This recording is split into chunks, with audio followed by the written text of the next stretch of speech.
नमस्कार, मैं शेखर सहस्त्र एकेडमी के ऑनलाइन प्लेटफॉर्म में आप सभी का स्वागत करता हूं। तो आज हम लोग देख लेते हैं कि हमारे आज के टॉप मोस्ट करंट अफेयर कौन कौन से हैं। तो इस कड़ी में हमारा पहला टॉपिक है Modi at 20 dreams meet delivery पुस्तक। यह एक पुस्तक है जो कब अस्तित्व में आया, तो 5 जुलाई 2020 का डेट आप लोग याद रख सकते हैं। तथा इस पुस्तक पर एक चर्चा का आयोजन किया गया था। वह कहाँ किया गया था, तो वह दिल्ली विश्वविद्यालय में किया गया था। आप लोग ये नाम याद रखिएगा और साथ में पुस्तक का भी नाम याद रखिएगा। इसके अतिरिक्त आप लोग ये भी देख सकते हैं कि यह जो पुस्तक है वो कोई प्रधानमंत्री जो अपने नरेंद्र मोदी है उसकी जीवनी नहीं है। यह एक असाधारण किताब है जिसमें टोटल 21 लेखों का संकलन किया गया है। ठीक है, तो आप लोग मेन बातें ही याद रखना, सभी बातें याद रखने की जरूरत नहीं है। इसके बाद है हमारा सेकेंड टॉपिक है autonomous flying wing technology demonstrator का परीक्षण किया गया। तो यह इसमें यह बात याद रख सकते हैं कि ये जो परीक्षण है वो किसके द्वारा किया गया और कहां पर किया गया। तो मैं बताना चाहता हूं कि ये जो परीक्षण है वो DRDO के द्वारा किया गया है और ये कहां पर किया गया, तो कर्नाटक के चित्रदुर्ग में। ये नाम आप लोग याद रख सकते हैं। ठीक है, और यह जो विमान है एक टर्बो फैन इंजन द्वारा संचालित है। ये तीसरा पॉइंट भी काफी इंपॉर्टेंट हो जाता है। तो यहां से 3 पॉइंट निकल के आते हैं, आप लोग ये तीनों याद रखिएगा। नेक्स्ट चलते हैं। हमारा नेक्स्ट पॉइंट है इसरो ने लॉन्च किया PSLV 53 मिशन। अभी तक इसरो के द्वारा कुल 55 लॉन्च किए जा चुके हैं PSLV के द्वारा। PSLV एक लॉन्चिंग व्हीकल है। PSLV का फुल फॉर्म मैं बता देता हूं आप लोगों को। इसका फुल फॉर्म होता है पोलार सैटेलाइट लॉन्च व्हीकल। तो यह जो है इसरो, अब साथ में इसरो आ गया तो इसरो के बारे में भी कुछ जान लेते हैं। तो इसरो की जो स्थापना हुई थी वह 15 अगस्त 1969 को इसकी स्थापना की गई थी। इसका पूरा नाम है इंडियन स्पेस रिसर्च ऑर्गेनाइजेशन और वर्तमान में इसके जो अध्यक्ष हैं वो कौन है, तो आप लोग आंसर करिएगा S सोमनाथ जी। तो यह जो PSLV C53 मिशन है वह श्रीहरिकोटा में, जो आंध्र प्रदेश में श्रीहरिकोटा है, लॉन्चिंग स्टेशन है हमारा, तो वहां से यह सफलतापूर्वक परीक्षण इसका किया गया है। तो आप लोग खास बातें क्या याद रखिएगा, ये जो इसमें PSLV C53 का नाम याद रखिएगा और ये जो है स्पेशली कॉमर्शियल सैटेलाइट के लिए था, ये भी आप लोग याद रखिएगा।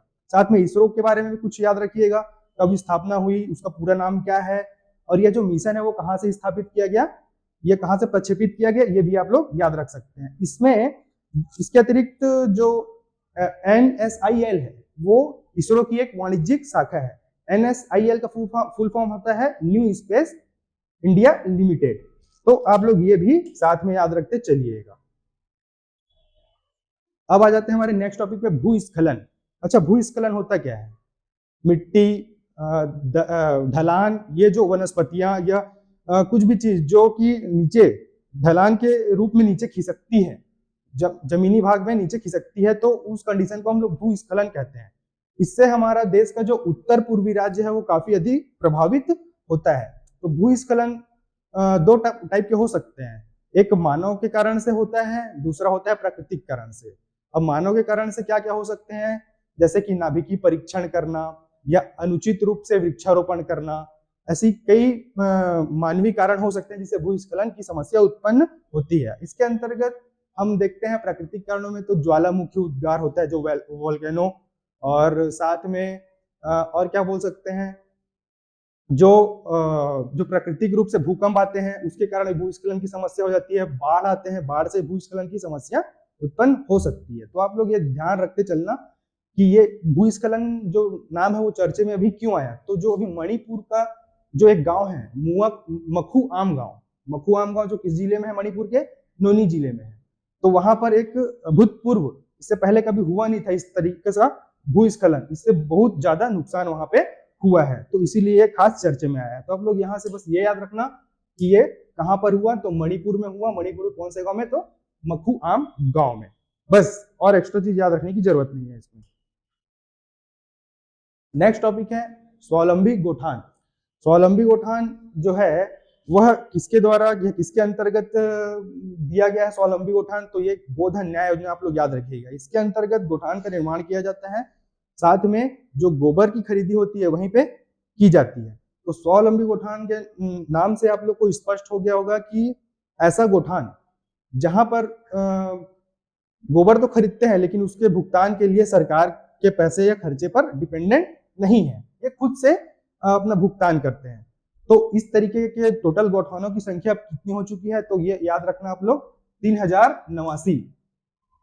ओके, 3089 स्वावलंबी गौठान अभी तक बन चुके हैं। और सबसे ज्यादा गौठान जो स्वावलंबी गौठान है वो याद रखना कि ये कहां पर है, रायगढ़ में है। ये दो बातें आप लोग याद रखना। नेक्स्ट चलते हैं, टूरिस्ट मैप।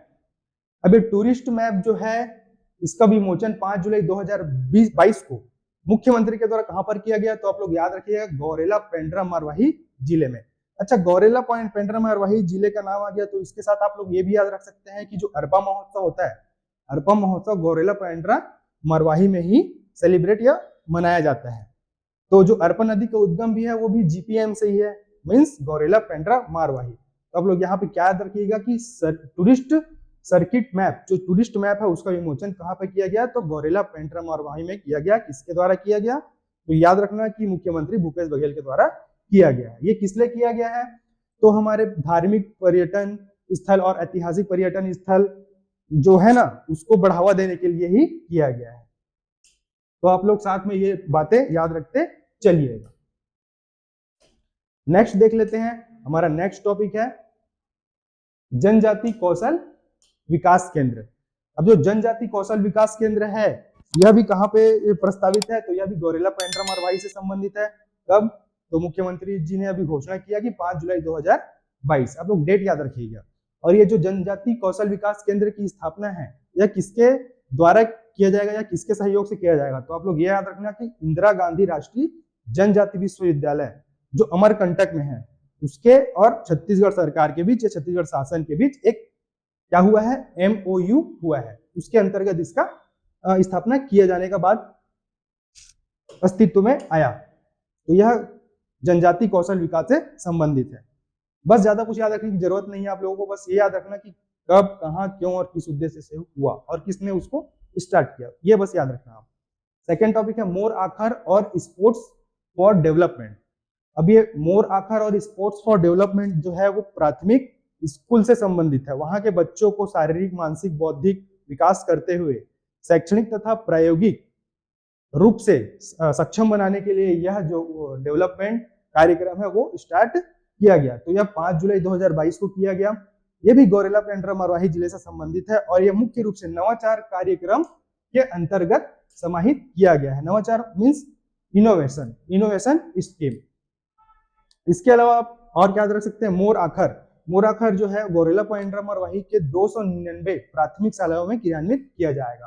कितने में, तो 299 प्राथमिक शालाओं में क्रियान्वित किया जाएगा।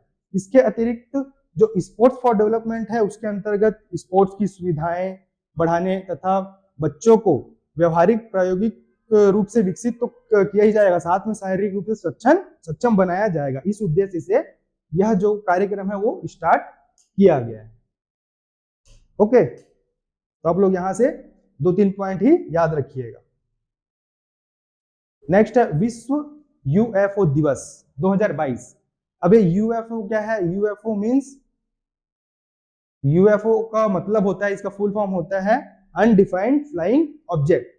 तो यह प्रतिवर्ष 2 जुलाई को सेलिब्रेट किया जाता है। इसका उद्देश्य क्या है, यह दिवस मनाने का उद्देश्य यह है कि UFO अनडिफाइंड फ्लाइंग ऑब्जेक्ट के बारे में लोगों को जागरूक करना तथा इससे लोगों को ब्रह्मांड की खोज में या उनकी खोज की संभावनाओं के बारे में प्रोत्साहित करने के उद्देश्य से ही यह संबंधित है। तो आप लोग बस इतना याद रखना। नेक्स्ट टॉपिक हमारा अंतरराष्ट्रीय सहकारिता दिवस 2022। अब यह कब मनाया जाता है, तो आप लोग याद रखिएगा हर साल जो जुलाई का पहला शनिवार है उस दिन अंतरराष्ट्रीय सहकारिता दिवस मनाया जाता है। इसका उद्देश्य क्या है, तो आप लोग ये याद रखना कि संयुक्त राष्ट्र द्वारा अंतरराष्ट्रीय सहकारी आंदोलन के समय तो लक्ष्यों को साझा करने के तरीके पर प्रकाश डालते हुए सहकारी समितियों के बारे में जागरूकता फैलाना ही इसका उद्देश्य है। अभी जो हाल में संपन्न हुआ वह कौन सा नंबर का अंतरराष्ट्रीय सहकारिता दिवस है, तो वह है 100वें नंबर का। आप लोग यहाँ से मेन पॉइंट यही याद रखना, ये 100वें नंबर का था और ये हर साल जुलाई के पहले शनिवार को सेलिब्रेट किया जाता है। तो ये था हमारा आज का सभी इंपॉर्टेंट करंट अफेयर्स। आप लोगों के लिए कल फिर से नए करंट अफेयर के साथ मैं हाजिर होऊंगा। तब तक के लिए नमस्कार, धन्यवाद।